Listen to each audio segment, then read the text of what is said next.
Hey, what's up, everyone? For Sunday night of November 14th, 2021, covering the latest in all things wrestling entertainment and beyond since 2011. Entertaining you since 2011. It's the RCWR Show with Lee Sanders. What's good, y'all? So we're here for very good reason on this special night. We were kind of talking about this off and on the past 2 weeks, but we really started heavily letting you guys know earlier this week that this Sunday was going to mark a special milestone for yours truly, and that's 10 years. 10 years of doing this podcast. 10 years of doing this show, week in, week out. And I got to tell you, I did not ever believe that I would be doing this for 10 years. I got to be totally honest with you guys. If I were to be frank, I thought honestly maybe 3 years and then I'd probably move on to something else. So what kind of had me stick around during all this time? I don't know. I kind of have an idea. We'll explore that a little bit later on here. But yeah, we're kicking back on this edition. We're taking it nice and easy. This is pretty much, as far as shows go, it doesn't get any looser than this show that we're doing right now. So, I mean, besides celebrating 10 years of podcasting, this gives you guys an opportunity to pick my brain on anything you want to pick my brain on, or you want to sound off about something. If you saw the AEW Full Gear pay-per-view last night, for instance, you want to sound off about what you might have liked or disliked about the pay-per-view, you can go ahead and do that. If you got a wrestling-related question you want to throw my way, you can definitely, you can even throw a non-wrestling related question at me. However, the following categories are off limits tonight. Nothing religious, nothing political, nothing homophobic, slander, none of that. So I know there's probably a decent amount of you guys that's going, fuck, but yeah, sorry, hate to burst that bubble, but that's pretty much how we're doing it for this episode. But other than that, this is pretty much just going to be a nice, loose show that we're going to be doing. So, yeah, I mean, honestly, just kick back. I got me a couple of drinks, and honestly, I would say by the time I am done with these 2 bottles of good IPA, as tonight's IPA of choice is lot number 6, double IPA. My first time trying this, and this is how it looks here. Give you guys a nice look at the design. I don't know if you guys can see that pretty good. And it's actually pretty good. I like it. I definitely would recommend it. As far as how much alcohol we're talking about 8.5% alcohol. So that's not really too shabby for these bad boys. That's not really too shabby. So now for those of you that might be curious, this is actually a leftover from the pay-per-view last night. I was working on one bottle and one bottle only, and I'm pretty much down to like right about here as of now. Okay, right before I came on live on the air, it probably started about maybe, and I apologize for those of you that's only going to be checking out the audio version of this, but I'm showing the folks, this bottle was nowhere near half when I began resuming drinking today. It was probably maybe about, somewhere around here. So, I mean, we got like about what would you say that is? One big gulp, maybe 2 big gulps that's left here, and then we're pretty much good to go. So, big fan of IPAs, which reminds me, I'm still waiting to try that Stone Cold Steve Austin IPA. It's been tough trying to find it over here in the nation's capital. So, to those of you that are outside the nation's capital, maybe you want to do your brother Lee a nice good favor and hook a brother up with some Stone Cold IPA. I'll gladly give you a P.O. box or something and, hook a brother up. I'd love to taste that. I want to try some of that. I love IPAs. That's all I do is IPAs. Very seldom will you find me drinking beer. just straight up beer. Shout out to Eric. Shout out to Kelton. Shout out to Best in the World. Thank you for the congratulations. I appreciate that. Thank you very much. Honestly, I can't, 10 years. For me, one of the first things that comes into my mind is the Led Zeppelin song, 10 Years Gone. I don't know how many of you guys are familiar with the Led Zeppelin catalog. Great lyrics, and it's basically talking about a lost love, if you will, and the ultimate decision that one had to make between choosing their love or following their passion. That's basically what 10 Years Gone is all about. So as I got closer and closer to tonight, one of the things that was just popping up in my mind constantly was Led Zeppelin's 10 Years Gone. But it's not in a sad way, but just in a, wow, it's amazing how much time flies and all that. So I'll tell you guys this little bit of a fun story. Because again, this is like, it's a loose show. I'll talk a little bit of wrestling related news with you guys. Because I mean, there's really not too much that's happened since last we were on air. But this is just a free-for-all show for everybody, okay? So let me just tell this little story first, and then I'll actually open up the phone lines. So you guys that actually are here right now, you're going to be trickling in, and you want to call in, you want to sound off about something, you'll be able to do so in a hot minute. But I remember when all of this basically began.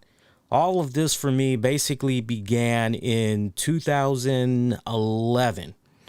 And it was fall of 2011 is when all of this had pretty much started. Okay. So true story. The job that I was working at that time, I mean, I really got to set this up properly for you guys without going into the nitty and the gritty and everything. But I had just left Virginia to come back up here to the DC metropolitan area. And at that point, me and Tams, now my wife, at that point, we had just started dating and everything. And we were getting pretty serious with one another. And the next thing you know, it was just I just kept showing up over and over. I was always showing up. And it was just one of those, why don't you just come on down here already? Stop bullshitting around. It's like, okay. And so the rest was pretty much history. So the job that I had in Virginia, I ultimately left that job. And then I went on ahead, and while I was, now officially back in the DC area, it was, okay, well, let's see what I can find in the DC area. So I was working a graveyard shift as a security guard, and I was doing pretty damn good. The best thing I loved about this shift is the fact that I was able to catch up on so much wrestling. I had one of the most easiest shifts. All I had to do was just basically hang out in the main lobby, nice big old desk, nice comfy chair, all that good stuff. But all I had to do was just basically stay in the lobby, make sure nothing weird was going on during my shift, do a patrol every other hour, but don't do it in a way where it's predictable, meaning somebody that's up to some no good shit, they're able to figure out what I'm up to, and they can pretty much, okay, he's doing his tour now, let's go do it, right? Nah. So it was good. I was able to catch up on so much wrestling, because I mean, back then, man, 2011, you guys know, that was a peak time as far as being a pro wrestling fan and all that goes. And one of the things that I used to love doing, particularly on the weekends, because my shifts, it would be Friday night, Saturday night. No. It would be Thursday night, Friday night, Saturday night, and then Sunday night. And so once I got off that Monday morning, that was it for me. I didn't have to be bothered with the site again until Thursday night. Just giving you guys the context. So I used to stay binging on wrestling shows. I used to stay binging on movies, all that shit. And that was my early start listening to podcasts. Okay. So I remember some of the podcasts that I used to listen to, I'm trying to think of the names of some of the shows that's out there. You guys that major rounds checking out podcasts, if you kind of remember that time frame, if you were to maybe throw some names at me in the chat, that would kind of better help jog my memory, and I could tell you if I was listening to them or not. It kind of feels like there might have been one show called Monday Night Radio or something like that, something wrestling related. I'm not really sure. But I just remember listening to some of these shows and just kind of going, okay, all right, not too shabby. That's kind of cool. All right, nice. And I remember Pro Wrestling Report, PWR. I remember they were around. I remember checking them out, going, wow, these guys are actually pretty damn good. I remember way back then checking out the Don Tony show. And I'm sure Don Tony would definitely attest to this, where he was as an individual and where his shows were at that particular in time.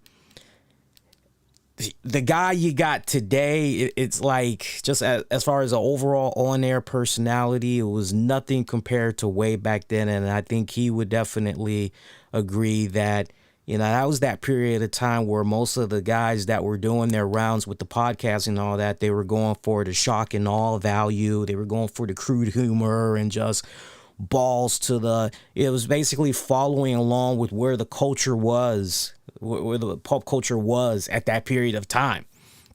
But those were the shows, some of the shows that I remember listening to. And I don't know, guys, one day I just started playing with a pen and paper, and I just started drawing just random shit. And one thing I drew was a logo. And I said, this logo's pretty cool. This would be pretty badass if maybe, this could be for a podcast or something. And then it was, who would host the podcast? That was kind of like the number one question. It was like, who would post the podcast? And believe it or not, originally, I did not plan on taking the helm. I did not plan on taking the helm. Originally, what I was picturing was maybe me being behind the scenes, and I would just, basically be doing some bullshit. Maybe I would kind of be like feeding the crowd, feeding the host of the show news, information, shit like that. I didn't even picture myself producing the audio, none of that shit. And I remember when I was telling Tams about it, she just thought, okay, he's in this weird phase. He's not really being serious about this. What the hell? And you got to remember 2011, and you're thinking podcast, when you hear it's like, oh, okay, so basically you want to play basketball. That's how podcasting was kind of looked at back then, meaning, okay, you're just going to go do this for like about 30 minutes or whatever, and you're just going to, okay, whatever, sure. But she learned as the months progress, okay, he's pretty serious about this. And it was kind of, like one of those type of deals. So I remember when I told her about it, I said, look, I'm thinking about doing this podcast. I'm interested in seeing, if I can maybe do some stuff behind the scenes. And I remember all the people, it was a short list, but there were people that I was trying to get to do the podcast. Again, I'm behind the scenes. And every single body was telling me, no, unless you're paying me, I'm not doing it. Like, I don't know you. We're not friends. And for me to just, it's a money driving business. Again, this is while podcasting is still relatively early and all that, right? So, yes, believe it or not, there were actually people that were saying, no, fuck you, pay me, right? So I remember out of frustration, I just said, okay, you know what? Fuck this. I'll do it myself. I'll host the show myself. I don't know where I'll start. I don't know how I'm going to do it, but I'm just going to go on ahead and I'm just going to do the damn thing myself. And man, I tell you, those early years of doing the show were extremely rough. I mean, low energy, I don't mean the type of, oh man, it's after 2 a.m. Somebody needs to go to bed. I mean, it was just, wait a minute. People are supposed to be listening to this. It was kind of like one of those type of, oh man, everything about it was just honestly off the rails, off the rails. And my harshest critic since day one is the woman that's now my wife. And she said to me, Tams, that is, when she was listening to the stuff way back then, she told me straight up, she said, you got a lot of work ahead of you if you're serious about getting into this and improving. Yeah. She's like, yeah, you got to work on this. I'm like, okay. And pretty much the rest was history.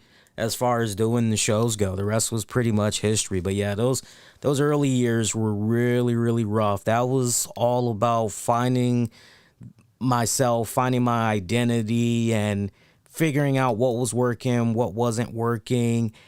Very different beast, the podcasting industry back then compared to where it is today. To just see the amazing progression that has happened with the podcasting industry as a whole, I find it to be just wow. Because when I started in 2011, I'm at the tail end going into 2012, and I knew what the next big thing was for the podcasting industry as a whole, which was webcasting. I knew that the video webcast editions of these podcasts was the thing that was going to be the most popular, that more people would be flocking to it than the audio shit, right? And I remember being among the first as far as wrestling podcast goes, or podcasts that just happen to be covering wrestling.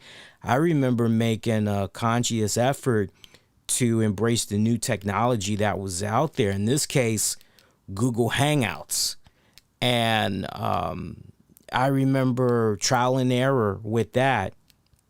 But man, that was booming. That was a booming period. You'd ask anybody that was doing podcasting back then that made the transition going into the webcasting back then, basically kind of doing a simulcast. You ask anybody back then, that was a great booming / peak period during that time, especially as far as trying to have folks discover your content and all that. Oh, I mean, it was a great freaking period. And, you know, it was easy to get yourself noticed because not everybody, you know, still at that point in time was, what's the right words I'm looking for? Tech savvy, I think is kind of the route I want to go. But it was kind of one of those monkey see, monkey do type of deals. It's like, man, this person's able to get these numbers. They're able to get this. They're able to get that. It's like, okay, well, if they can do that, I can do that too. And so it pretty much was rinse and repeat. And you just think of the domino effect that you have nowadays, where you've got so many people jockeying for position, trying to get their voices heard and all that. But I mean, way back then, you just looked at all of that real estate that was out there, and there was room for everybody, especially the grow and just everything. If there's one thing that's made me a little bit sad in the 10 years that I've been doing the shows, honestly, the one thing that has made me sad, not too many things have made me sad, definitely those we've lost. That's whether they were involved in the wrestling industry, entertainment industry, music industry, you name it. Especially when one loses their life at such an early age, such a young age. Nothing for me has been more heartbreaking over the years than when those deaths, tragedies have struck. And I'm trying to make sense out of it along with you all, but at the same time, there's this great union that we have where we're coming together and we're kind of confiding in each other. We're kind of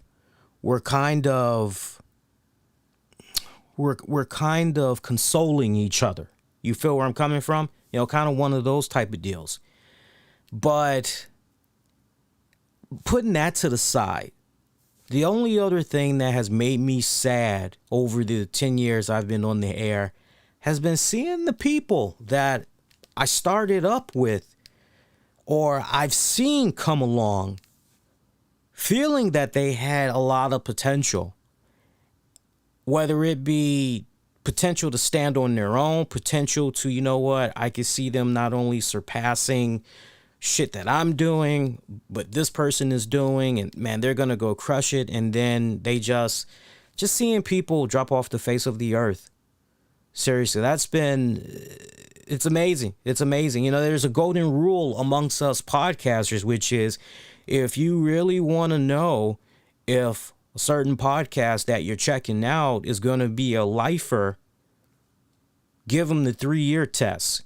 If they're still around after 3 years, 4 years, 9 times out of 10, they're pretty much going to be a lifer. They're pretty much going to be somebody that's going to be around, you know, for a very long time. And just the amount of shows that I have seen, just 1 minute here, tomorrow they're gone, would just blow your mind away. I think none was more significant than when the pandemic had first went about. When the pandemic first was just, whoo, here I am. All of a sudden you had millions of Americans out of jobs, and they're trying to figure out ways to make some type of supplemental income. And they just decide, okay, well, you know what? I'm going to go on ahead. I'm going to do a podcast, and I'm going to put this podcast behind a paywall. And it's kind of one of those, wait a minute. Let me see if I got this straight. You know exactly where I'm going with this too, by the way. And as I get ready to take a swig real quick, you know, do me a solid, smash that like button. I really would appreciate that. It is my anniversary after all. Please, pretty please, thank you. Let me see if I got this straight. You're doing a brand new show. Nobody knows who the fuck you are. And you don't have any social media significant presence, no following. There's no articles about you, your work online, none of that, right? Uh-huh. Okay. And you're going to do a podcast. Uh-huh, that's right. And you're going to put this podcast behind a paywall. Uh-huh. And you expect for people to go out of their way and pay you so they can listen to your show. Yeah, that's right. And there was a significant increase, not only in podcasts, but there was a significant increase in folks that were flocking to the Patreons and all that other stuff. And then, honestly, you know, a lot of these people that were without work, legit work, that flocked to the podcast industry thinking they were going to make a killing in it. Now, look, granted, there were some successful stories. There were some, but the majority, nah. And then once they realized that, it ain't going to go down the way you're hoping that it's going to go down. And it was that cold reality check. And a lot of those shows that had launched at the start of the pandemic, they all just, y'all remember Avengers, Infinity War, freaking Thanos snap? I mean, within a snap, all of those joints had just disappeared. But yeah, I would say other than the deaths, the tragedies over the years, that's probably been the other thing that has been the most sad for me, is just thinking about the amount of shows that I felt had a lot of potential that just disappeared, you know, because a lot of those cats were good people. At least some of the folks that I had thought, some of them were actually pretty good people. But all things considered, you know, 10 years has gone by so fast for me. I just kind of sometimes just shake my head and go, how the fuck is it even possible that, and I'll tell you how I got 10 years and it's felt like a blink of an eye, basically. It's just gone by so fast for me at my end. Because I'm still having fun. That's the answer. I'm still having fun. Each time I come on here, I always do these shows with the mindset of, you know what? This is it. Put everything into this one show so that when it's all said and done, you know in your heart, you left no stone unturned. You put everything, your heart, your energy, your time, your preparations, you put it all out there on the line on this one show. And that's always been my mindset with every single show that I've done. My wife will tell you, and anybody that has had the opportunity to work with me, whether it be as at one point a co-host or one that has joined me for a series of one-offs over the years, I am very meticulous and I am very matter of fact and hard on myself when I feel something is not going to perfection. I beat myself up when I feel, yeah, that show wasn't. And I think that's a good thing to have. Some of you guys may feel that's a little bit, but to have that kind of chip on your shoulders is actually a good thing, because I've always been a firm believer in when you settle, evolution passes you by. When you just settle, you're just, okay, you're content. You're just in your own feelings. You're just, okay. And there's nothing wrong with once in a blue moon sticking your head up over that fence and just looking around, paying attention to your surroundings and seeing what's going on. Because after all, you got to make sure that you're keeping up with the trends and all that shit. So, still feeling exactly how I did with the very first show that I did. The butterflies, the nerves. Believe it or not, all these years later, I still have it. I'm still excited when I do these shows. Heaven forbid we get a boring ass Raw. That's been happening a lot, right? But I'm still excited at the end of the day. I still got the butterflies. I still got that knot in my stomach. And honestly, it's kind of something I was telling a buddy of mine a couple of weeks back. I said, honestly, I think when I don't have that feeling anymore, not only is that going to be a scary time, but that's probably going to be the day I decide I don't want to be doing this anymore. But that's what's in part, that's what I've been having a lot of fun, and just everything that I said, that I think that's how I've been able to get to where I am right now. That's why it's always cool seeing people from time to time pick my brain, pick my buddy Mish's brain. Happy belated birthday to Mish too, once again. I gave him a shout out on social media, but want to give him another shout out once again. That is my brother from another mother, Anthony Missionary Thomas of Wrestling Soup. That is a guy that over the years, he has no idea. I'm sure he does, but that's a guy over the years when I haven't been sure about something particular. He is one of the nicest guys to just, whether I need to let off some steam or I just need to pick his brain on something or just shoot the shit, that guy has never told me no. Can't help you. Always approachable. Always fucking approachable. And I love him for that. Cool fucking dude. Happy belated birthday, my friend. I hope you were able to enjoy lots of good yummy cake and all that good stuff. But yeah, it's, when that knot and all that, yeah, it's good seeing some of these people that are thinking about doing their own shows and they're picking my brain or they're picking Mish's brain or DT or Jason or whoever. And it's like, hey, what's some really good advice you can give? And that's why one of the first things that I always say to people is be true to yourself.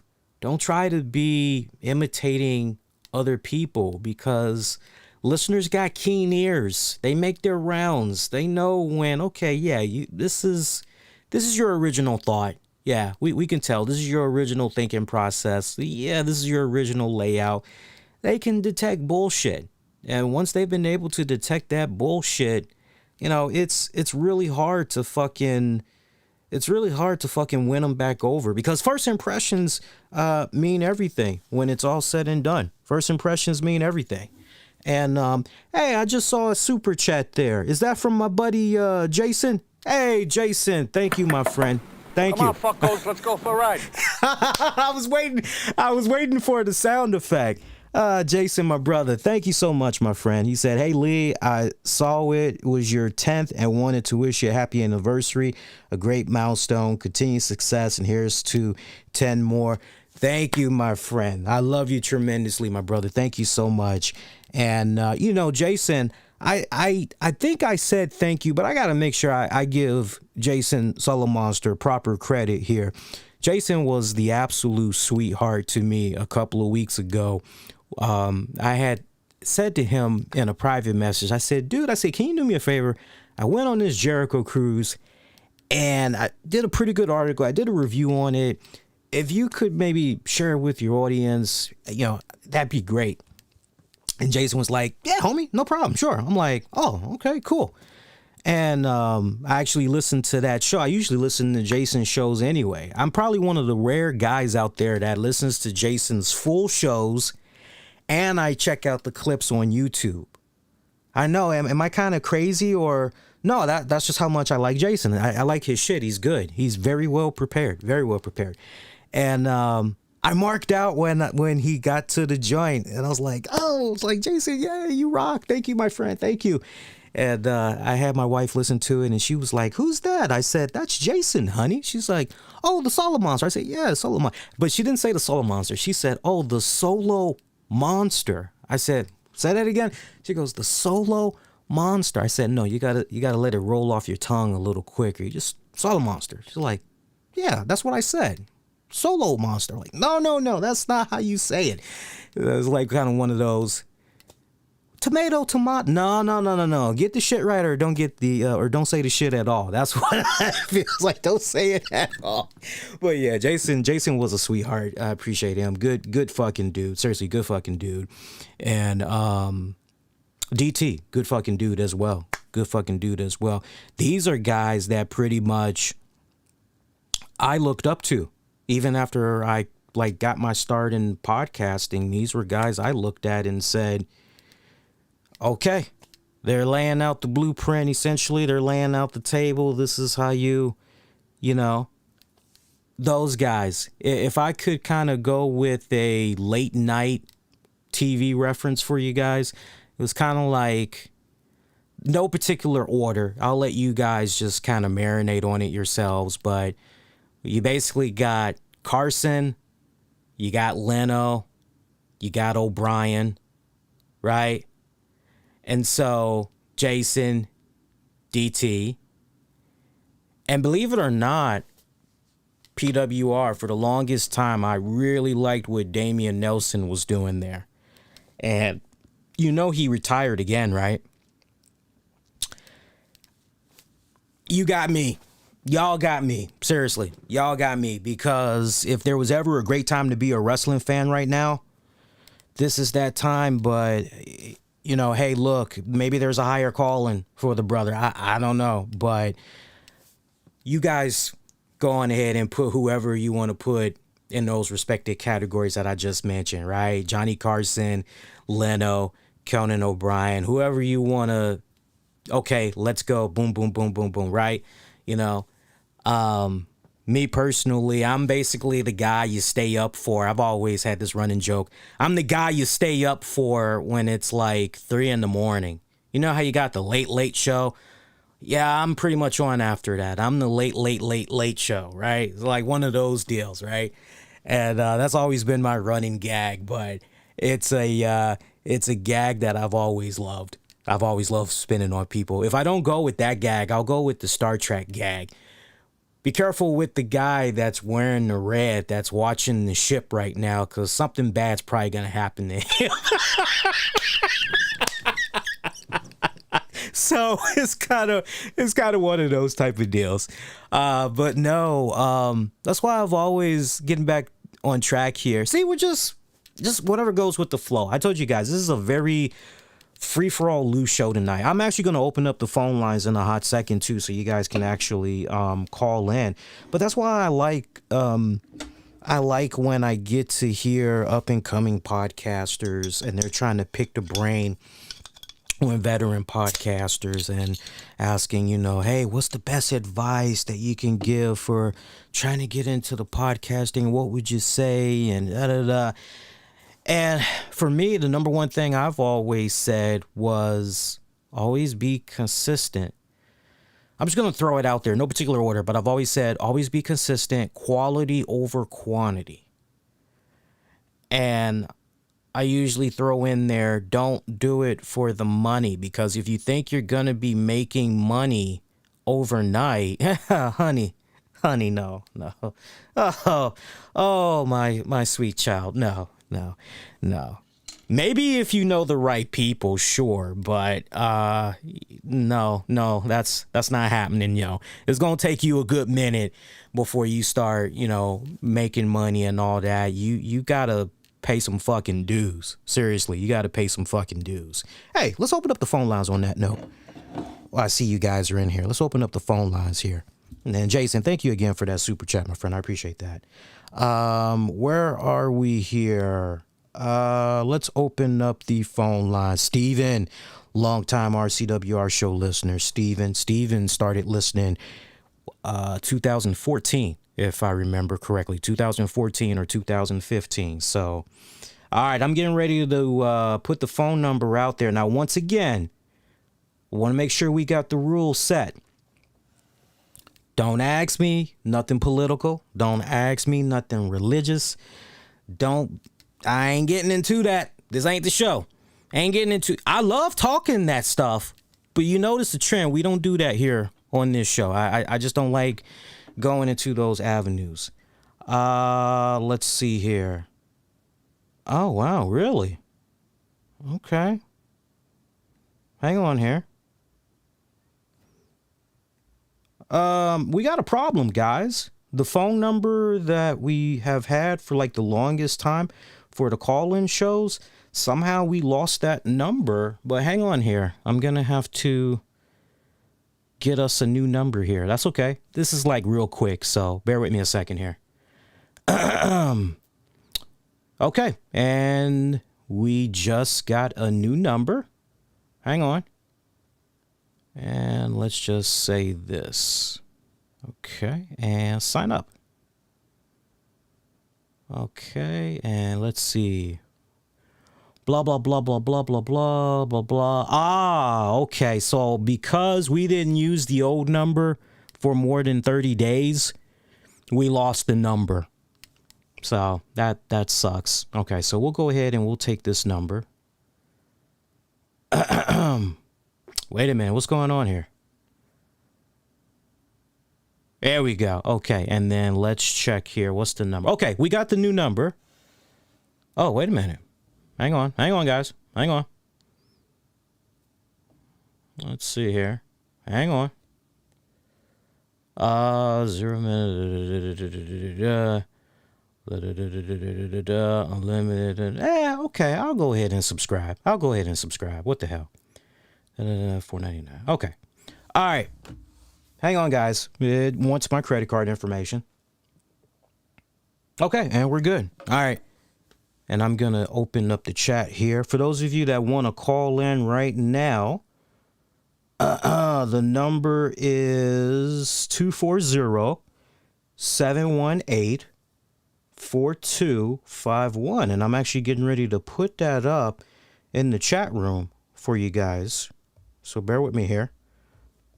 Can I give a shout out to another longtime listener and supporter of the show? I gotta give a shout out to my girl, Cheryl. Cheryl's been a longtime listener of the show as well.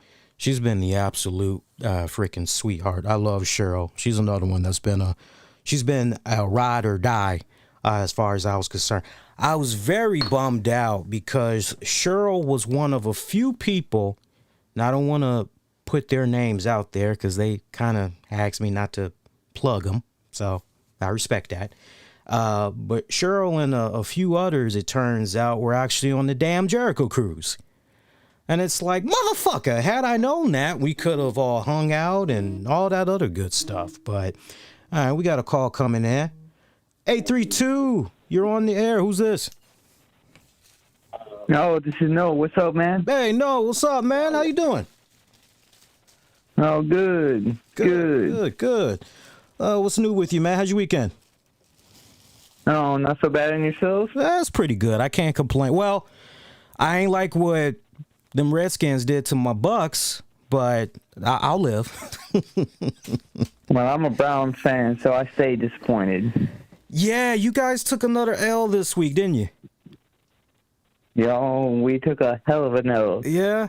Now, let me ask you, what's because you're in Cleveland, right? Well, I'm actually in Houston, but I'm originally from North Royalton, Ohio. Okay. So do you still have friends and family in the area? Oh, yeah. You do? Okay, so let me ask you, because this is a good question, actually. What's the culture been like since OBJ left for, what's that, the Rams? Yep, it's been optimistic. Super optimistic because the Browns have a better record without OBJ than they did with him. Mm-hmm. Okay, so you guys I'm not saying that it's not as him as a person. Mm-hmm. No, what happened to you, man? You got cut off. What happened? Let me see here. We ain't run out of minutes, man. I just gave him my money. No, call again, yo. Say we just gave him money. We got like unlimited minutes. Yeah, no. Oh man, I lost you there. Yeah. So what were you saying?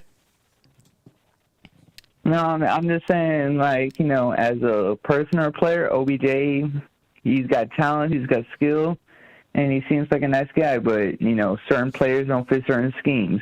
Mm-hmm. Mm-hmm. And that's all it is, because remember when Andre Johnson went to the Colts? He wasn't the same as Andre Johnson in the Texans. Right. Yeah, I'm hoping nothing but the best for OBJ, seriously. I want him to be in a place where he can actually be part of the team. I mean, a lot of people are looking at this and they've been sensationalizing the hell out of it. I look at it from a completely different perspective, which is, okay, this is how I would sum up OBJ with this analogy. Okay, that's great that all you need me to do is just come, sit down at the table, and enjoy the meal. But OBJ is saying, I want to do more than just sit at the table and eat the food. I actually want to be in the kitchen. I want to be putting all the food together. I want to help make it. And for him to feel that way, there's nothing wrong with that. If he really wants to be part of that whole team process and he still feels that he can contribute and he feels he needs every single opportunity to do so, then it's okay. Well, you know what? How can you hate that? But you wouldn't know that the way it's being spinned right now. Well, let me counter that, Lee, because let's keep it in the food terms. Okay. You worked in restaurants before, right? A few here and there, yeah. Okay. You know how you have your fry cook, you have your grill cook, you have your expo guy. OBJ wants to do a little bit of everything, but he doesn't want to do what he needs to be done. So he's a great fryer, but that doesn't mean he's going to be a great expo guy. Touche. If that makes sense. No, that makes a lot of sense. Touche. We shall see. What else you got? Because it sounded like you had something else on your brain. What else you got? Well, after last night with Full Gear, I am not going to lie. I started following you because you gave great NWA insight, and you're probably one of the few people that cover the NWA. But what happened last night with Adam Page, I felt should have happened at the beginning of AEW.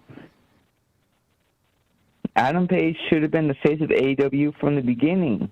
And, you know, yeah, I get it that Chris Jericho, he's got the household name recognition, but Adam Page is AEW. So them waiting this long to make it happen, I don't know. It kind of feels like a consolation prize for Adam Page. Really? That's how I look at it. So let's just say, hypothetically speaking, if we could just, knowing what we know now, if we can just go back and just, okay, boom, it's Hangman Adam Page. That's the first AEW champion. I got maybe a 3-part question for you. How long would you have had Hangman as your AEW champion? Who would you have 4 months. 4 months, okay. Who would you have had him lose the title to? MJF. MJF, okay. And then 3, would you really be that confident with having Hangman as your inaugural champion, not really knowing what's going to be coming down the pipeline as far as potential future deals? Yes, because I want, and this is just me, I'm not Tony Khan. Okay. I would want to set myself apart and say, hey, just because I have ex-WWE talent does not mean I'm going to make a living off of them. I'm going to build my new stars. And Tony Khan's in the football industry. Let's remember, he knows he drafted Trevor Lawrence. So he knows that you have to have those fresh faces that are making your franchise money. Mm-hmm. Hangman at the beginning was more marketable than Jericho, because no knock against the man, but he's out of shape, right? It's what you would expect for a guy that's what, in his late 40s, early 50s now? Early 50s, but, you know, if you were to say the fact that Chris Jericho had become a joke kind of solidifies my point that, you know, Hangman should have been the new breed. We're going to do everything anti-WWE. I see where you're coming from. But I don't know. I definitely respect where you're coming from, but I don't know about that in retrospect. I just don't, because see, here's my dilemma. If you are TNT and you're going, okay, you know what? You got who? You got what? Like, I would not be surprised, and I'm very shocked that all this time that's passed, nobody has asked Tony Khan this question yet, as far as I am aware. But I'm curious if Tony Khan heard from TNT executives when it came to crowning the inaugural AEW champion, if they actually said, look, we actually want Jericho. What are your plans with Jericho? Because we feel if there was nothing from the TNT executives, I'm right there with you. I'm going, you know what? You kind of missed an opportunity here, because I remember that period where Paige had the fans right then and there. I mean, these were the only argument I could make in regards to Hangman Adam Page is, okay, maybe you don't want him being a world heavyweight champion right now, but surely you can circle back to the Hangman in a couple of months just to build him up a little bit more. But when you had that type of a build-up with, of all people, Jericho, and you didn't pull the trigger, then that would be my question is, did the TNT executives have something to say?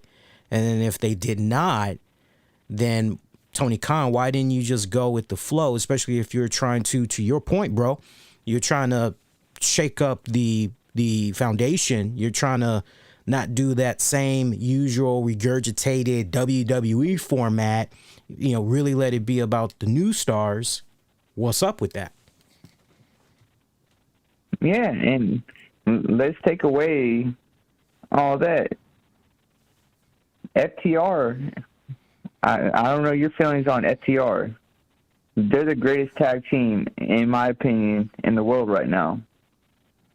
He buries them for the Bucks, but he also buries Hangman for Jericho. Mm-hmm.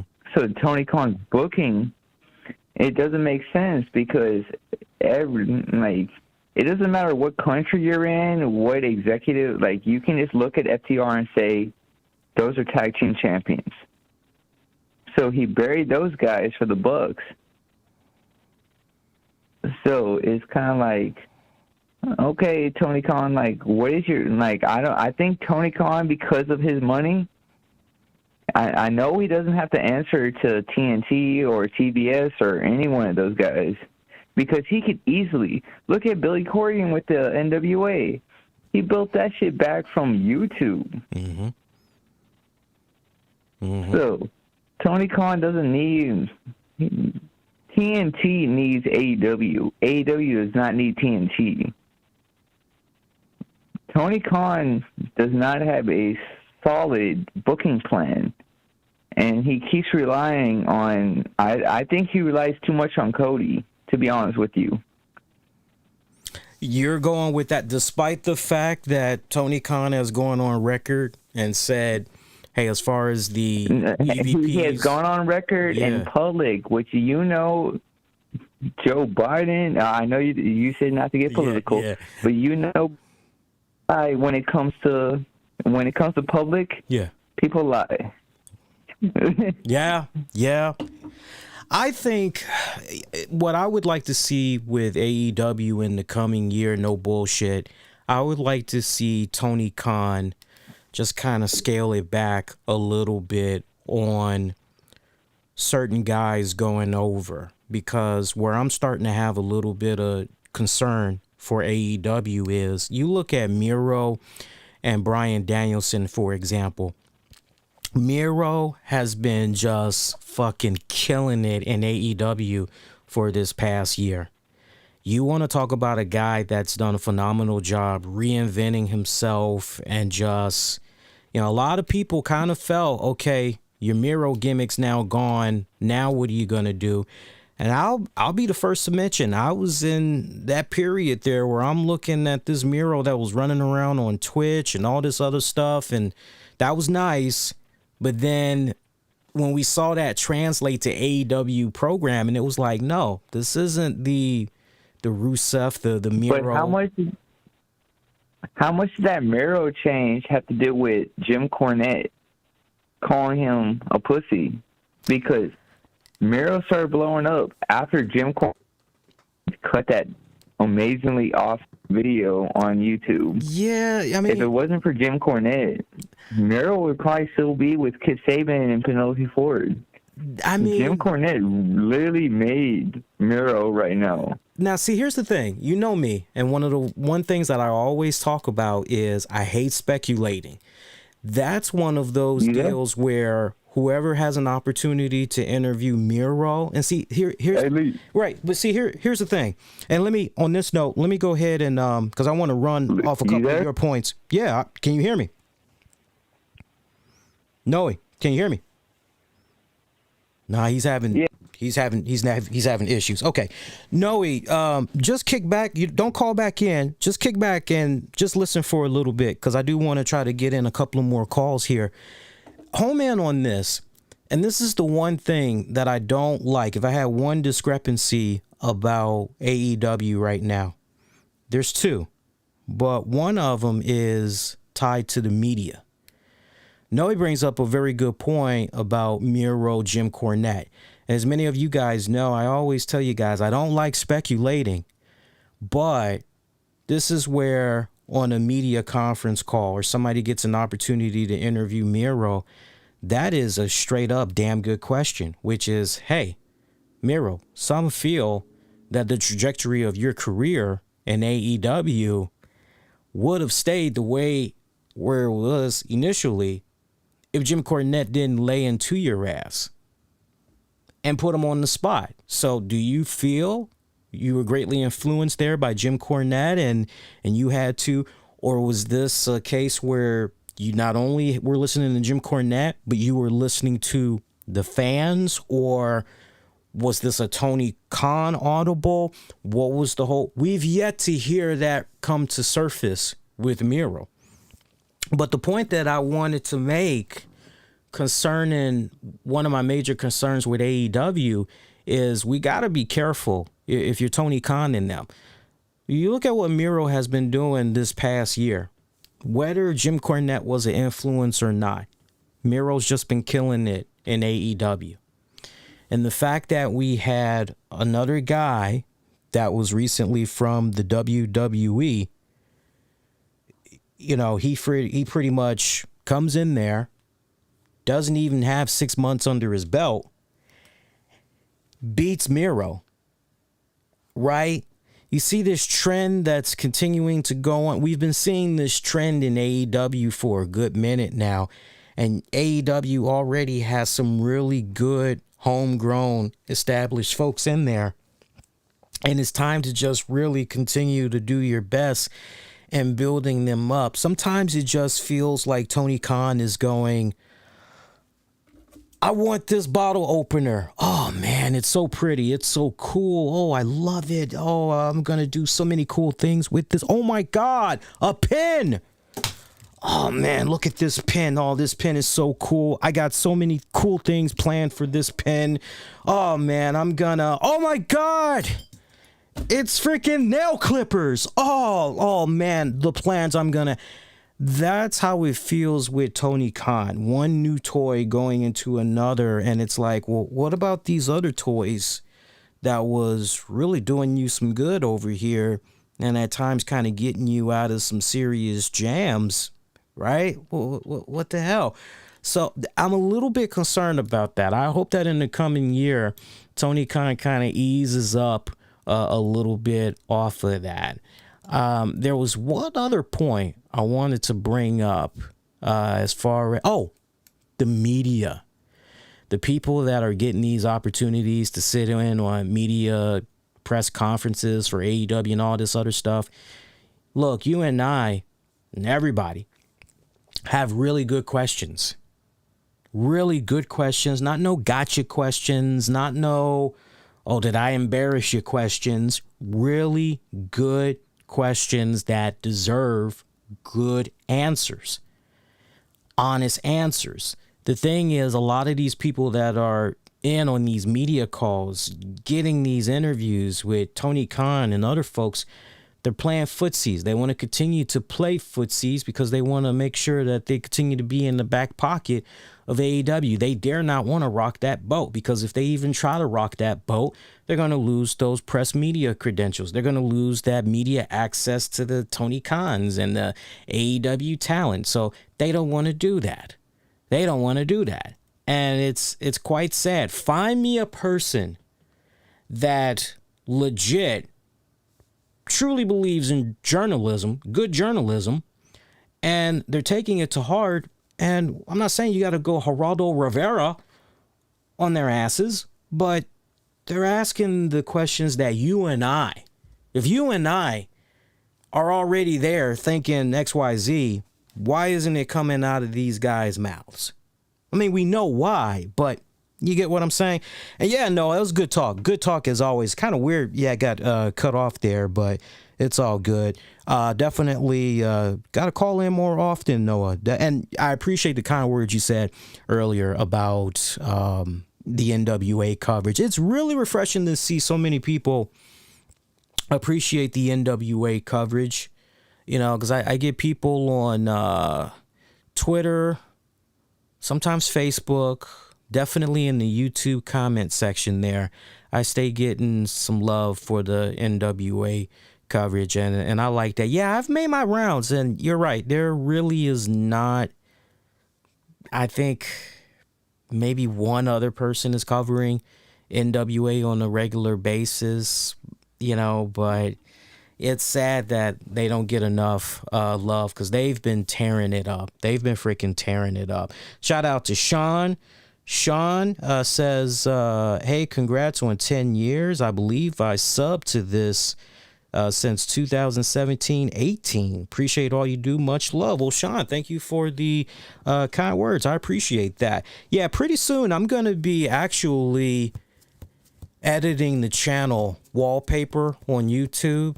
I like it, but I think it would be kind of cooler if we had some type of text information that lets you know that, hey, Mondays, Tuesdays, Wednesdays, there's always a new show. That way people know when we're actually on. I try to do my best usually to do the shows when I schedule them for going live. I try to do them when I know mofos are around. Like tonight, I picked a little bit after 7 because I saw there's like many people on YouTube that's around during that time period. So that's why I did that. But usually I try to do that. It can be kind of hard because, people got work, they got school, all that good stuff.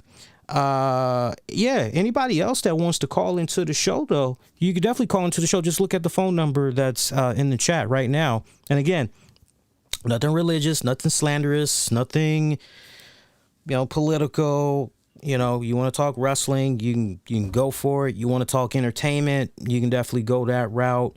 But it's all good. We got Steven calling. I know Steven's area code anywhere. What's up, Steven? Well, what's up, Lee? I want to congratulate you on happy anniversary. Steven, you came in and out. Try that one more time. I want to congratulate you on the RCWR show 10 years. Thank you, my brother. How you been? I want to wish you happy RCWR show for happy anniversary for 10 years. Yeah, Steven, I can hear you. Steven. Oh, yeah, I want to talk to you about the free agents that's going to be coming up releasing WWE. Turn your back from WWE because Carrot. Turn your back volume down, Steven. Turn your back volume down. Yeah.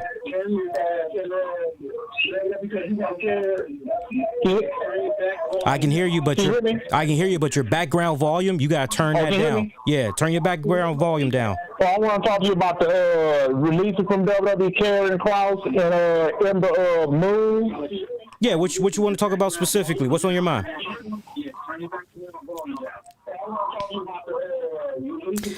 Steven, I hate to do this, but I might have to disconnect if you don't turn your volume down because they 90 days is up. So if AEW get yeah, Steven, let me hang up. Okay, guys, you do me a huge favor.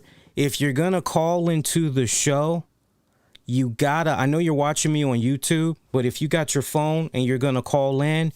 If you're watching me on a tablet or a computer or something, you just got to mute that tablet or the computer. Whatever device you're watching me on, you got to mute it so I can hear you because you're creating a lot of echo reverb. Let me tell you what's going down in a nutshell.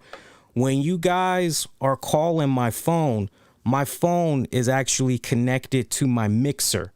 And so my mixer is what's basically channeling you, me, everything back out to the people so that they can hear everything. When you have your device that you're watching me on right now, when you have the audio on and you're on the phone, you're creating an endless loop echo.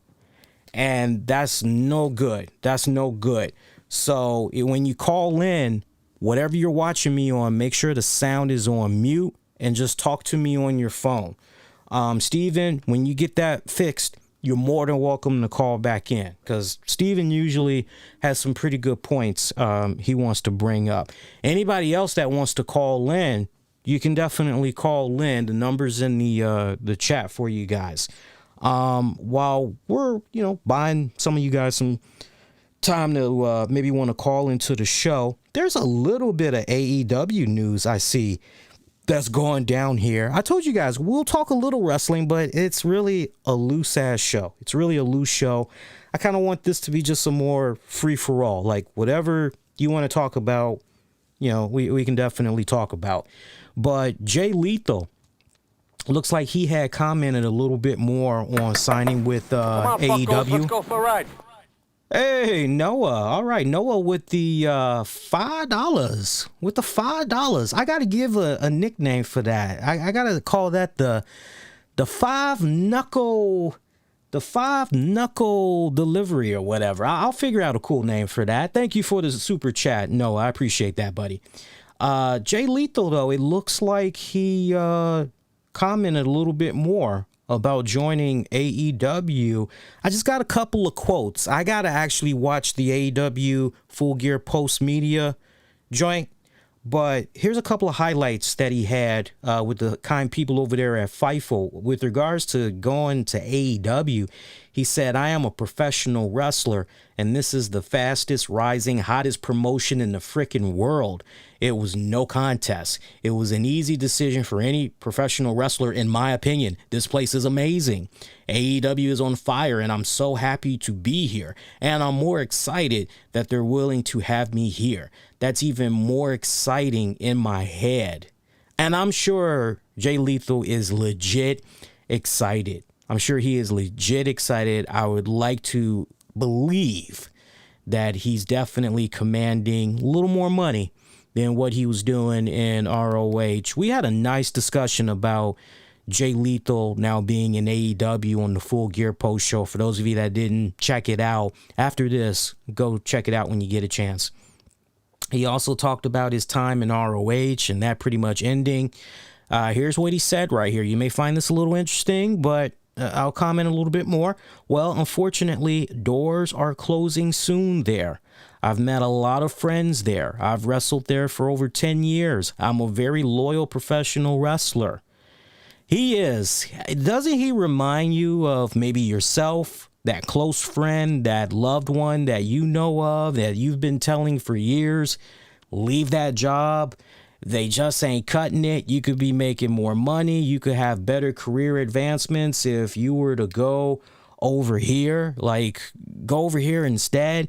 And that person just, no matter what, as far as reasoning, they just continue to ride with them until damn near the Titanic is about to sink. Jay Lethal with ROH in a nutshell. "Well, unfortunately, doors are closing soon there. I've met a lot of friends there. I've wrestled there for over 10 years. I'm a very loyal professional wrestler. If they're good to me, I'll stay there until the doors close. The doors are closing and an opportunity presented itself, and I was welcomed in with open arms." So to answer your question, my heart goes out to a lot of those guys who no longer have jobs. It's sad, but it's also a great time to be a professional wrestler because the wrestling world right now is freaking booming. Now, you really shouldn't need Jay Lethal to say that, but isn't this very consistent with what I've been saying on the show off and on this year about how it's a great time right now to be a professional wrestling fan? Haven't I always said that? And I've talked about how there's so many different flavors that's out there for you to check out right now. Whether you're a wrestling fan or, right, just marinate on that for a little bit. What's going on here? I think that's Steven trying to call in again. Let me see here. 832, you're on. Hey, it's Noah again. Hey, Noah, what's up? Hey, well, what you got this time? Conversation and, well, let me just keep it 100 for everybody. Jay Lethal should be in Roman Reigns' spot right now. Point blank, period. Because that man is the definition of professional. Yeah. And I know he had some controversy some years back, but as I always tell folks, there's one side, the other side. You just got to let the actual facts come out. But I mean, other than that one little hiccup in Jay Lethal's career, to your point, pretty much everybody I've been able to talk to over the scenes over the years, way before that controversy even came about, have always said Jay Lethal is a class act. I'll actually clue you guys in on something else a little more. Somebody that used to be greatly affiliated with this show gave me great insight on Jay Lethal, as they actually had came down to one of their training facilities for folks, and nothing but a class act. So FYI, go ahead, continue on, bro. Nah, you look at Jay Lethal and you look at AJ Styles, and what you were talking about earlier with who would you market? How can you not market Jay Lethal? Like, well, if you're WWE, how can you not market Karrion Kross? I mean, seriously. Oh, well, hey! Actually, I got a great counter to that. Karrion Kross has a lot of military tattoos, right? Because I believe he was a Marine, if I'm not mistaken. Let me research that. Keep going. All right. So, with the high tension with, Karrion Kross is, I don't want to call him right wing, but, he kind of borders that. It's now marketable to.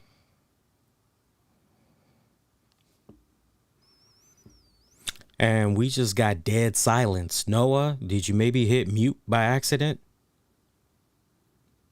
Noah?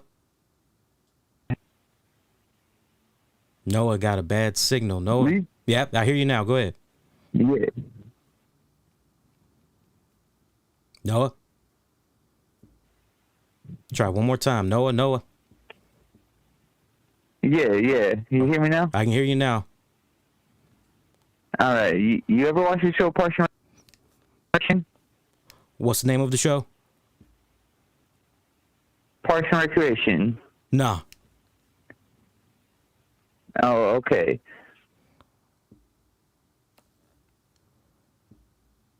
Nah. You're Favorable. Okay. No, I gotta disconnect. Noah, I hate to do that. I gotta disconnect. Your signal is very, very bad, and I'm telling you, you gonna make my job. I love you, bro, but you gonna make my job difficult as far as editing tonight. No bullshit. Post your join in the chat. Do me that. Post your join in the chat. You don't need to call back in. Just post your join in the chat, and I will definitely. I got the YouTube window open, so I'm actually able to see all the comments that's coming in. There was actually 2 calls that kicked in too. Steven, if you want to try to call back, go ahead. Steven, I hope you don't mind. I actually saved your number from a couple of months back when you called, just for the show chat, so I know it's you. There's Steven. Okay. All right, Steven, I got you now. Steven, what's up with that background music though, man? What's up with that background sound? Can you hear me? Yeah, but remember what I said. You gotta mute your background sound there. Oh yeah. Oh, let me do it now. Can you hear me? I can hear you now. Can you hear me? I can hear you. You gotta mute your background sound though.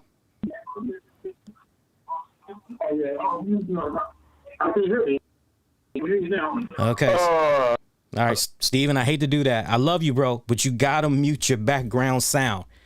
So, Steven, before you call in, just mute your sound that you're watching me on, because I can hear every single thing. I hear exactly where you're at. That's driving. Yeah, editing is going to be a pain tonight. I see that right now.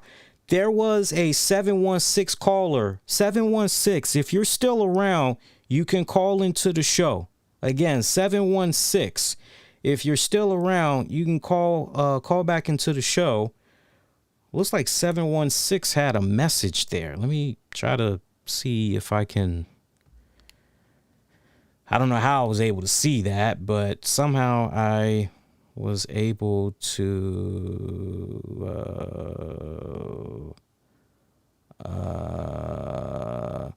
That's weird. How do I get a text message from myself? The voice message reads, "How's it going? It's Sanders.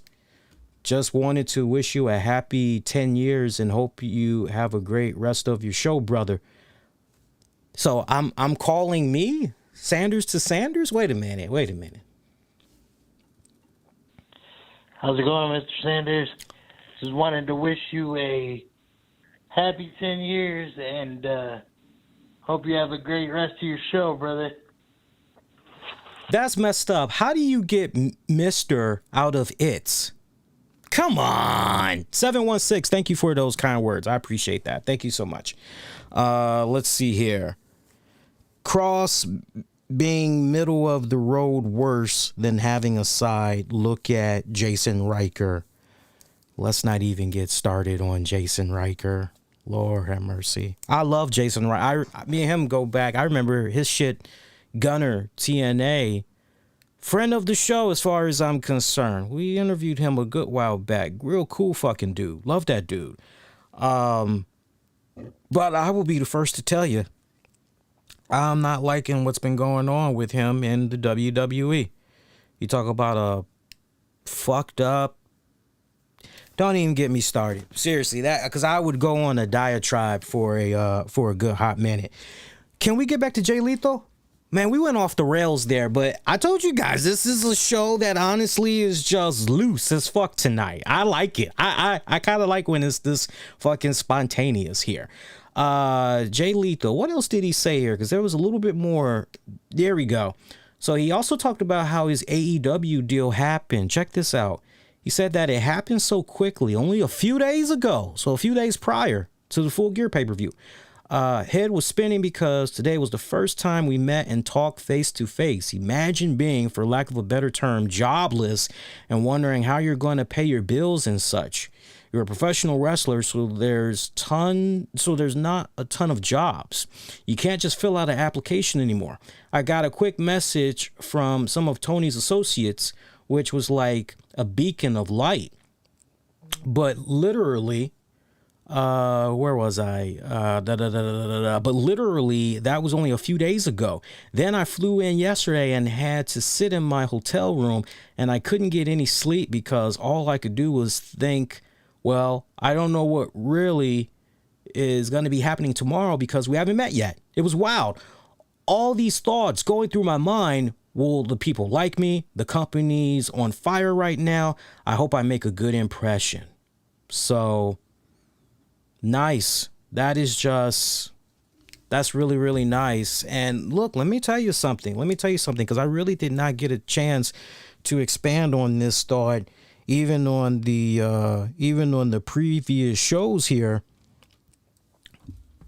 But what's going on with ROH right now? If you're Tony Khan, if you're that independent wrestling promotion, and you're looking to add just a couple of more pieces, if you're maybe Impact Wrestling, if you're NWA, if you're MLW, this is a really good time now to just pluck. It's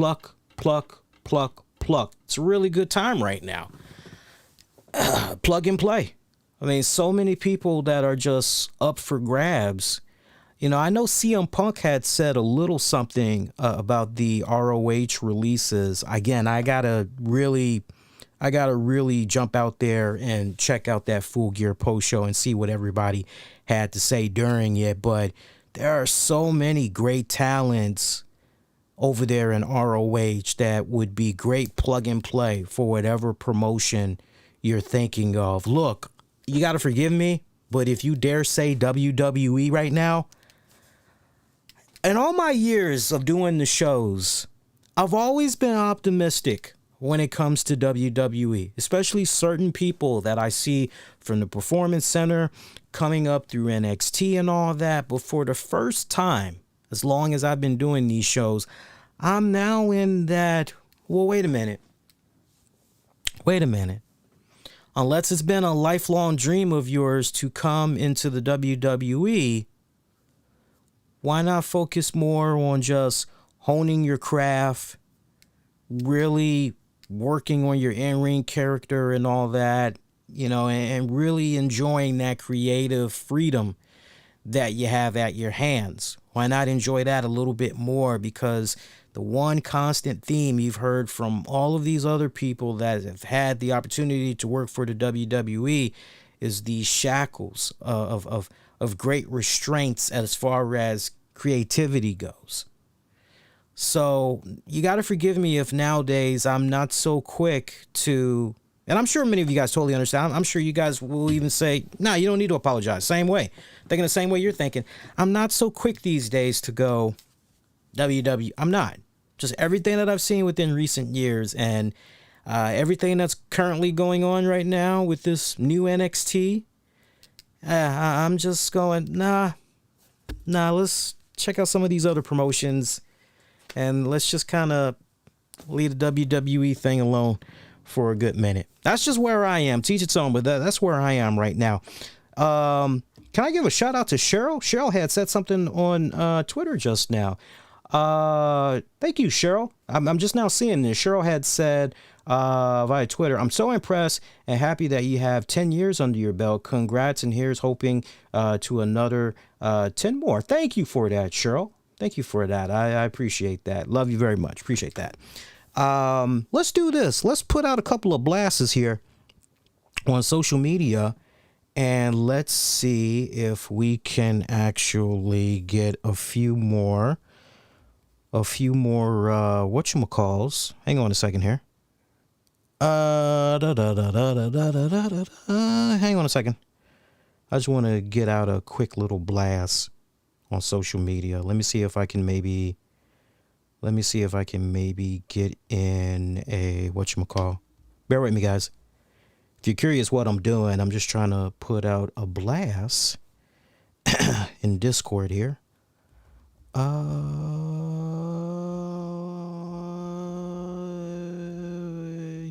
all wanna do a drive-by. I'm not ignoring you guys. Hang on. There we go. Bam. Cool. But yeah. Where were we? ROH, right? Yeah. I'm not so with WWE these days. I'm just not.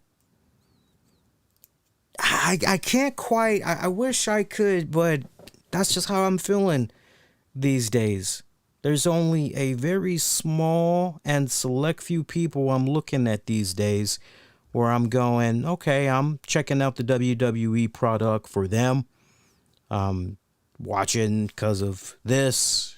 Hey, I like this particular angle, but I'll tell you this, no bullshit, after what AEW had did with Full Gear, I'm very curious to see how WWE does with their Survivor Series pay-per-view. I don't need them to compete with AEW from the standpoint of, well, if they did this on their pay-per-view, we've got to go do... No. I just need for WWE to go do what they do best when it comes to one of their 4 major pay-per-views out of the year in Survivor Series and go crush it. That's all I want them to do when it's their time. I want them to go crush it. But besides that, the TV shows these days that they're putting out there, even SmackDown has fallen a little bit to the wayside within recent weeks.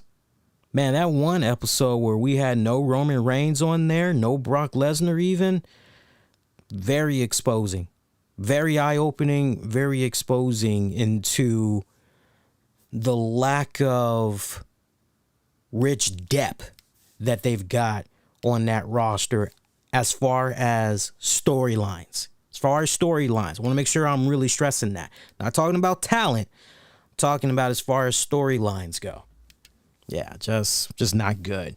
Other than that, with Jay Lethal there, for those of you that might have been curious about what's been going on with Lance Archer, I know some of you guys been maybe wondering, where's Lance Archer? I'm not even sure if it popped up in your head at one point, but Lance Archer actually has been suffering a neck injury. and that's why he has not been on AEW programming. Tony Khan had provided an update during the post-show media conference. He does not know when Lance Archer is going to be coming back. Last time we saw Lance Archer on AEW programming was around late October, about late October, and we pretty much haven't seen him since then. So if you've been a little bit curious, now you know what's pretty much been going on with him. Also, for those of you that were looking for Full Gear on Fight TV and you noticed that you weren't able to order it yesterday, that's just basically because of how they had the deal set up. It was pretty much cable satellite providers or check it out via Bleacher Report. Replay is now available on Fight TV. You're welcome. Replay is now available on Fight TV. FYI, don't be getting yourselves in trouble saying, I ordered the paper. I didn't order the pay-per-view. I did an illegal stream. Don't be broadcasting that shit, man. Are you crazy? Don't be broadcasting. Even if you freaking are using a ghost account, don't do that. I love you guys, but be a little smarter there. I saw there was one of you guys in the chat because I went back and looked at the chat log from the Full Gear show, and one of you guys just bodaciously was, yeah, I watched an illegal stream. It's like, shit. Want the FBI knocking on your door? Why don't you? Shit. Oh, I love you guys. Let's see. Other than that, you guys want to call in? Let's try to get some new calls this time, though. I'll be reading the chat in the meantime, but let's see if we can get some new calls calling in. And please, I'm going to say this one more time. If you do decide you want to call into the show, what will help my ears and when I have to go back and edit a great ton is you make sure your background sound and all that good stuff is on mute. Your background sound and all that is on mute. Okay? Noah, I love you, brother, but if that's you calling from 832, I respectfully want to try to get some fresher people to call into the show. And I know Steven was kind of having some issues earlier when he was trying to call in. Hopefully he had got that taken care of. Let's see what's going on in the chat here. Yeah. Well, Dan Hewson, you got to forgive me. I got to catch up on Dan Hewson. I got to catch up on him. I'm not knocking the guy, so don't take that, what I'm saying, as a knock, because I'm not knocking him. But Dan Hewson, I've yet to watch any of his matches. I've yet to hear him do interviews and all of that stuff. That is a name that honestly has just continued to float in the air past couple of months for me. I would say probably within the past 6 months. That's a name that I have been hearing about. And it's so interesting because when I was on the Jericho cruise, Dan Hewson was doing a photo op, and they had him under Legends. They didn't have him under AEW. They just had him under Legends photo ops, along with Will Ospreay. And he had a nice little line, I got to tell you. Now, when I say nice little line, I'm not throwing shade, so don't take it that way. No, he had a nice following of people that were in his line, because while he was on one side doing his photo ops, Jazz was on the other side. If I remember it correctly, yeah, Jazz was on the other side. And it was about dead even. I personally feel it was about dead even as far as the volume of lines. It was about dead even. If I had to give a little bit of a slight edge to one of them, Dan Hewson. Because I remember me and wifey procrastinated. For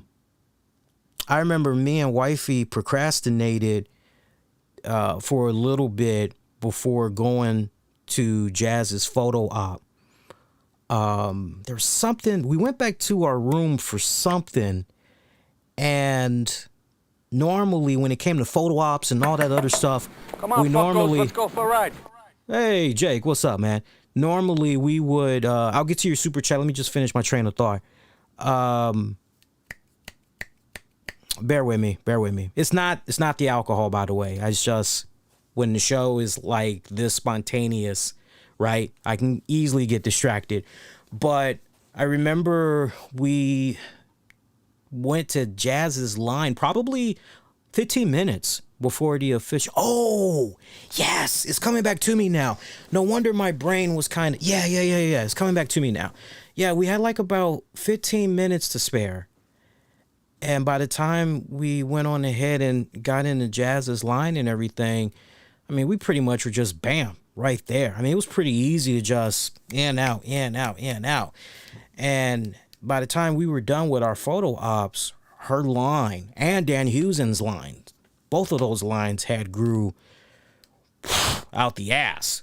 But I would have to give the slight edge more to Dan Hewson. Dan Hewson, 2 cents from a distance so far, comes off like a acquired taste. You know, kind of like not everybody likes pineapple on pizza. I'm just telling you 2 cents from a distance. I got to actually watch his shit and comment more, you know, from there. But just looking at some of the folks that I've been able to see in ROH, if you were to ask me straight up who I'm really, really big on right now from ROH, them boys, the Briscoes, I've been a fan of theirs for years. Dalton Castle, but I need to see Dalton Castle with the Peacock entrance, you know, all of that shit. The Queens I Want It Now theme. I need all of that shit to come back. I'm also a big fan, an extremely huge fan of Max the Impaler. I fucking love Max the Impaler. She is fucking badass. Man, I'm telling you, if WOW Women of Wrestling could do something with her, or NWA, or hell, I could even see her tearing it up tremendously in AEW. I need to see her get scooped up, though, with the quickness. I need to see her get scooped up. I don't know about, who's her manager? Is it Amy Rose? I don't know. I don't know. That's a very delicate situation there with her. What do you do with her? Do you try to make her and Impaler a combo there, or there's actually more value with Impaler? You know, what do you do right there? Because she's a cutie. She's definitely a cutie. You know, no doubt about it, but I don't know. Come on, fuckos, let's go for a ride. Thank you, Z Paul, for the super chat. Thank you, Z Paul. Appreciate that, my friend. Let's see. What else we got here? Archer fucked him over. I don't know why that comment is hiding. Let me unhide that. Let's see what else we got here. Jake with the 169 super chat. Jake, thank you for that. I appreciate that. You all right. Thank you for that.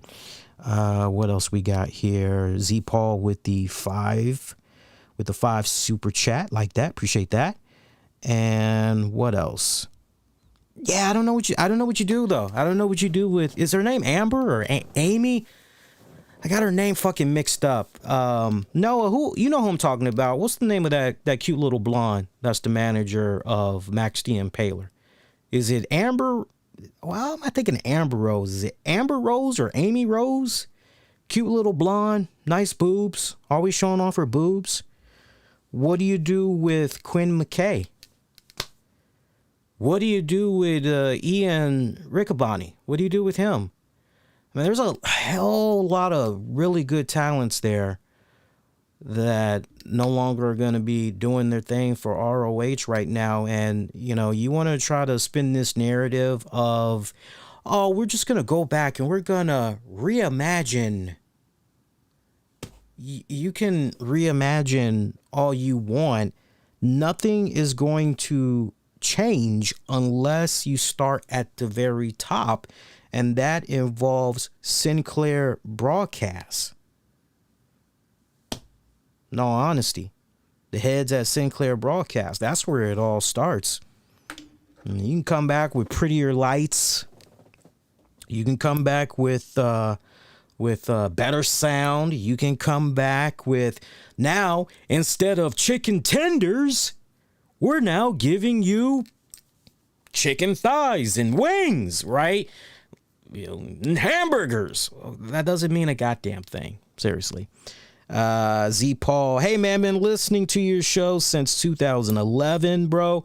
You are well spoken and got a pretty good head for the wrestling. Thanks for sharing your thoughts on stuff for 10 years. Well, thank you for tuning in. It's honestly, it's listeners like yourself and others that have made the 10 years worthwhile, quite honestly. You know, I know our schedules don't usually sync up that well. I know a lot of you guys got school, work. Some of you guys grew up on me while you were in school. Way to make me feel old, by the way. I'm going to finish that train of thought in a hot second. Can you guys do me such a huge favor while you guys are still with me right now? If you haven't done so already, smash that like button. It's free. But when you do that, you really help spread the word about not just this episode, but the channel in general, so that more people can discover it. I'm always asked, usually, hey man, what can I do to kind of, get more people talking about your content, get more people to check you out? Just hitting the like, leaving the comments, even when the show's in the books. If maybe you got some additional thoughts, afterwards, you're more than welcome to come on back. Even those that be watching on demand, just come on back, post a comment. I read everything. There was actually one person, I want to show him some love, to my point. There was one person that had left a comment on the AEW Full Gear post show, and I had appreciated his comments, but when he was commenting, he was leaving comments every 2 minutes. And I could tell he was basically, this was after the show was in the books.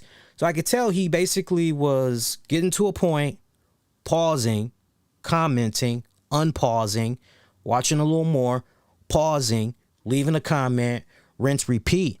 And I said to him politely, I said, you ain't got to do all that, just watch it in its entirety. And then, just think about some bullet points. And, it could be a lengthy joint. I'll read it. I mean, shit, if you can listen to me yakety yak for 90 minutes plus, I'll read whatever the fuck you got to say. But there's no need to pause, comment, pause. Just, okay, episodes in the books. All right, let me just say this. I'll read the shit. I don't care if it's good shit you're writing, I'll fucking read it. I don't give a fuck if it's 3 paragraphs. If the shit's good, I'll read it. If it ain't good, you're going to lose me in those first 3 sentences. So you definitely got to make it count. You definitely got to make it count. But nah, man, it's honestly, it's been an honor for listeners like y'all. It's been awesome, being able to do it all these years. And you guys, however you represent, you check it out live or you check it out on demand, on the download, you guys that represent and you always do your part.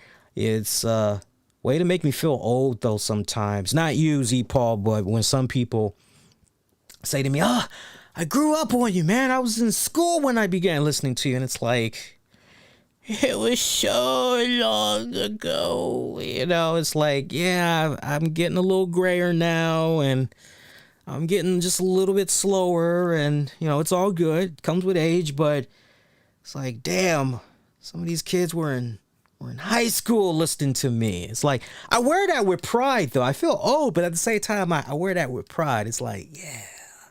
Some listened to me through high school, went on to college, graduated college, met the girl or person of their dreams, now have a kid or kids. It's always awesome hearing those types of stories. I can't stress it enough. It's always awesome hearing those types of stories. Let's see what else we got going on here.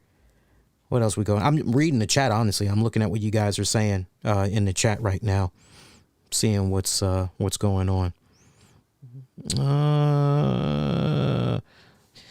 Yeah, let's talk about Zelina Vega. Zelina Vega is is good. I'm happy that she's back in the WWE. Legit. I'm honestly happy. I know there's a lot of people that's calling her two-faced and a whole bunch of other shit. Me personally, I'm glad that she's back in the WWE. See, here's the thing.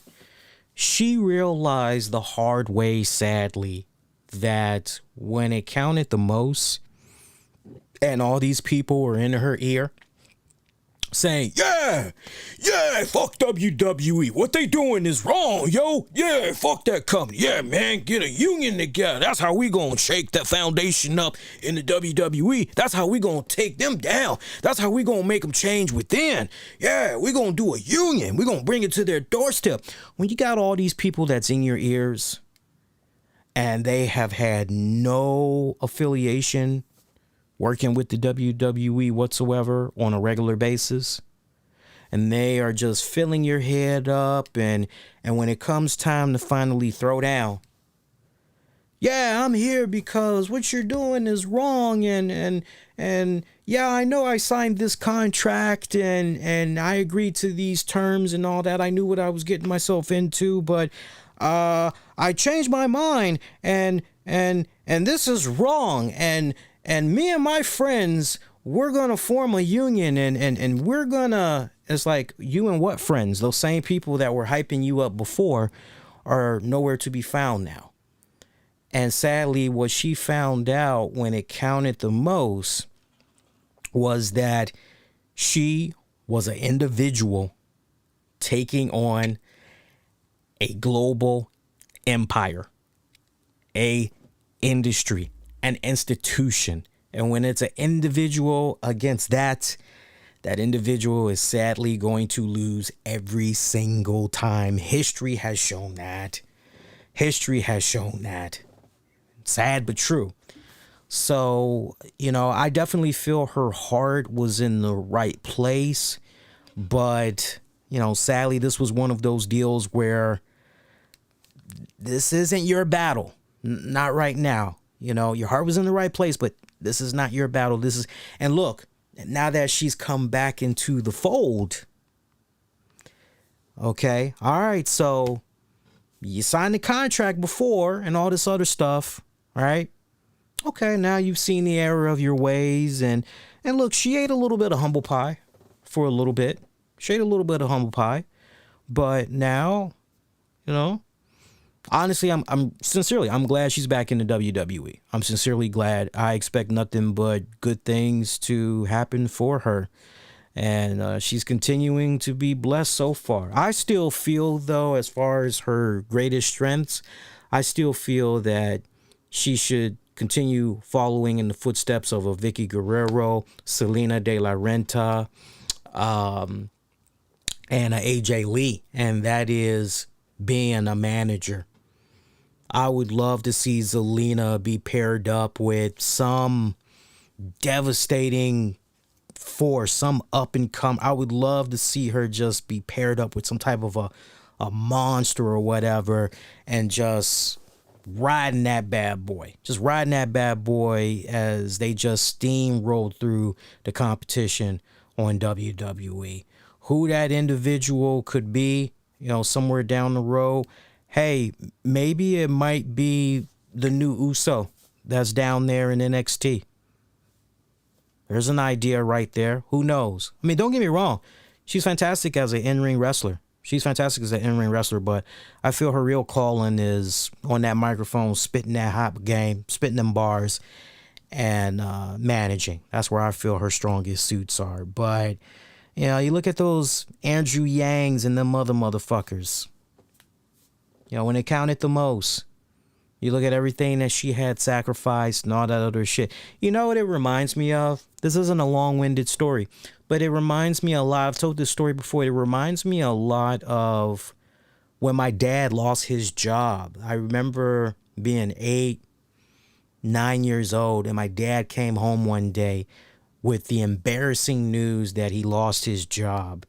And my mom wanted to know, how the hell did you do that? That's really good money that we're talking about. How did you end up losing the job? And basically, very similar to what I just talked about, he had this friend of his, so-called friend of his, that worked alongside with him day in, day out, and was filling his head up with, oh, it's just wrong how they're doing us, man. This is bullshit. And while we're doing all of this, they're up there puffing the big fat cigars. They're being racist. They're doing this to us because we're black and all this other shit. When in actuality, every single time you turned around, my freaking boss, my dad's boss went above and beyond for my dad. Raises, helped him out with his car when, he needed to try to get it repaired, when he wanted to take some time off and, maybe do something with the family or what have you. And this boss went above and beyond for my dad. But this dude went so all up in my dad's head, and he was so filled up. Yeah. One day, dad's boss asked him to do something, and next thing you know, he just flipped the hell out. I mean, it was so bad, apparently security had to escort him off the premises. And that so-called friend that was, we need to do this, we need to do that, we're not gonna take it. When it was all said and done, who was it that essentially flipped out on the boss? My dad. Did anybody else join along with my dad? No. That friend of my dad's, front row seat, watched everything that went down. Did that friend check in with my dad after he lost his job and, hey, man, that's just so fucked up. What happened?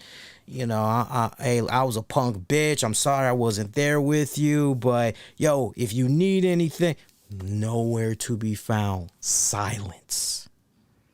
Just like the Andrew Yangs and all the other motherfuckers that were talking. Even the girl. Remember the girl from SAG? The girl from 90210, the president of the SAG, and how she was reaching out to Zelina Vega.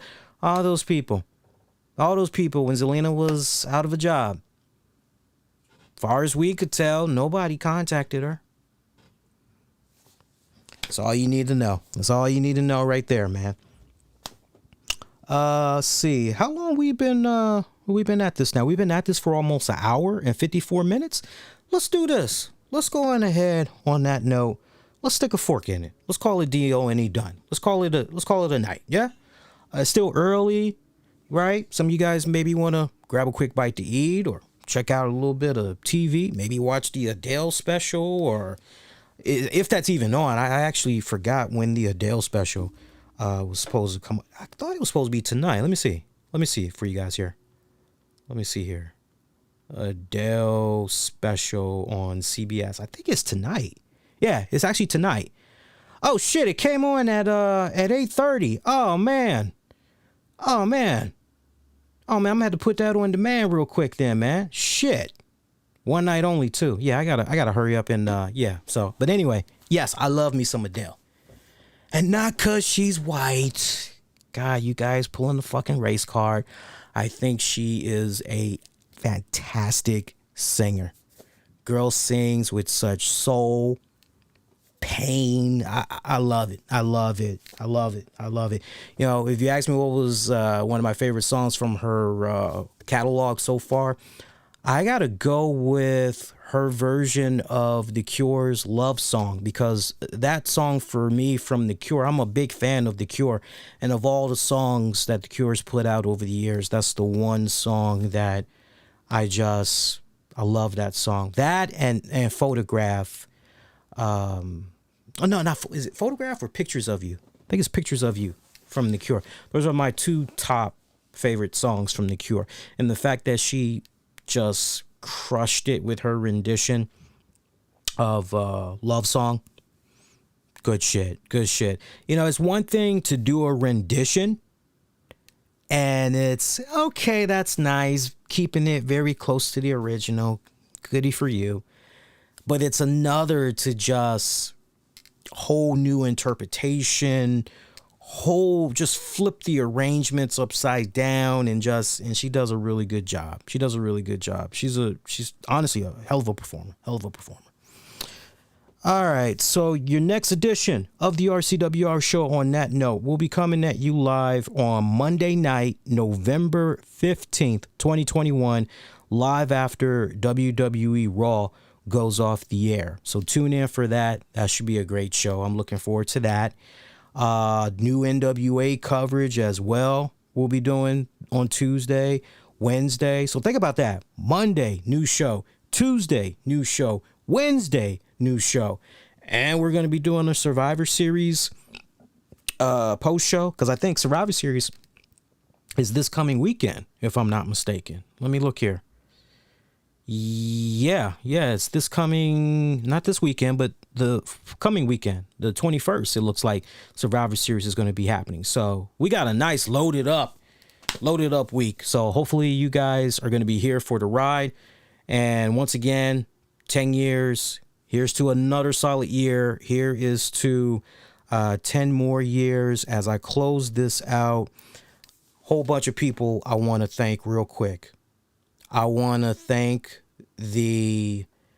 you, first of all, because honestly, whether it's 1, 5, 30, 100, just the fact that you guys take time out of your schedule, whether you're checking me out live or on the downloads on demand, means a great deal to me. Appreciate that. Honestly, I would not continue to be doing the shows for as long as I have without you guys. So you definitely help make it all possible. To everybody that has ever loaned me their ears for advice, some tips, whether it be professionally, personally, thank you. Shout out to, once again, Jason Solid Monster, Anthony Missionary Thomas, Wrestling Soup, Don Tony. Shout out to those guys, because honestly, them, guys like Damian Nelson from PWR Show, if I never came across any of these guys, I definitely wouldn't be doing what I'm doing right now. I wouldn't exist otherwise. So definitely shout out to them and all of them in their respective right. I'm really happy, and it's a great honor that I'm able to call all of those people my friends, because they are my friends. It's a nice inner circle of podcast familia there, and we all are friends amongst each other. So it's nice to have that, especially in 2021 and beyond. You'd be surprised. There's a lot of backstabbing, a lot of petty, vicious bullshit that's going on. That's a topic for another time. All the people that's ever appeared on the show, whether you came in at some point as a co-host, or you came onto the show as a guest, appreciate you, because you helped put in your own stamp into the show history over the years. So to everybody, thank you. Also want to give a shout out to my friends, my family, my wife, because there has been, you have no idea. There's been many times where can't do this because gotta do this. Got this show. Oh, there's a pay-per-view. And, like I said, earlier years, it was kind of one of those, but the more people understood, no, he's turning this is more than a hobby. This is a passion. This is a career. This is a career path for him, because he's looking at this to get to this finish line here. It was pretty rough in the earlier years, but my friends and my family, a lot of sacrifices I had to make. I'm not saying this out of pity. I'm just being for real with you. And it's nice to have family and friends that understand, okay, this is what's going on, right? Really makes my job a lot easier when I'm able to do this type of stuff for you guys. So, and definitely thank you to our Patreon familia as well. We got a nice little small Patreon familiar group. You guys ever want to represent, hold it down, patreon.com/RCWR show. Check out bonus audio video content, good majority of which you won't be able to find anywhere else. And yeah, that is going to do it. As I make my exit, hey, you haven't done so already, hit that like button. As I mentioned earlier, really helps a great ton. helps put more eyeballs on the product and everything. It's free to do. You end up checking this out for on demand. Leave your comments, any fun stories you like to share. You just want to show some love like Z Paul did, Jake, Terrell, who else is in here? Sean, Steven, everybody that was in here, you know, best in the world, everybody that was in here just now. You want to do like them and just come in here and represent. Appreciate that tremendously. And is that another super chat from Noah? I think it is. Come on, fuckos, let's go for a ride. And we will end on this note, Noah, with the final word of the night, with the super chat. Thank you, my friend. I appreciate that, Noah. You're representing wrestling in a positive way, which is what wrestling is all about. Exactly. It's the Show Creed motto since what? 2011. Keeping it honest, insightful, and interactive. That's going to do it for now. I will catch you guys Monday night. Please, y'all, enjoy the rest of your weekend, what's left of it, unless you have other plans. And I will catch you next go around. Be safe and be kind to one another. Peace, y'all. Take care.